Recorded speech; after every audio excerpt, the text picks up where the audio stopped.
Një incident i rënd ka ndodhur në zyrën e lëvizjes vetëvendosje në Klinë. Asamblisi i kësaj partie, Besnik Bytyqi, është sulmuar fizikisht nga bashkëpartiakët e tij gjatë një mbledhje të mbrëmshme të degës lokale.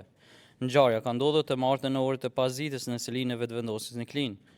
Sipas burimeve, mbledhja ishte thirrur nga Teuta Mule, bartës e listës së partisë në këtë komunë, pa praninë e kandidatit për kryetar të degës Ramiz Rusta.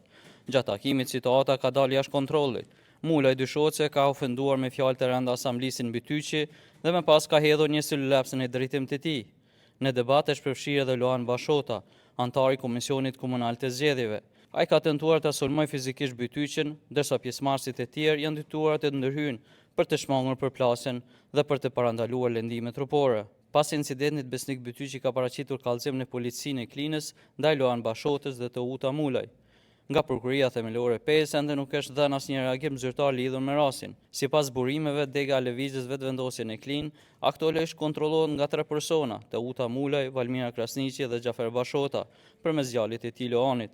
Këta persona, sipas të njëjtave burime, gëzojnë mbështetjen të plotë të qendrës së vetëvendosjes në Prishtinë. Ky incident vjen pas një sër dorëheqjesh të figurave kryesore të këtij subjekti politik, çka po konsiderohet si shenjë përçarjeve të thella brenda strukturave lokale të vetëvendosjes në Klinë.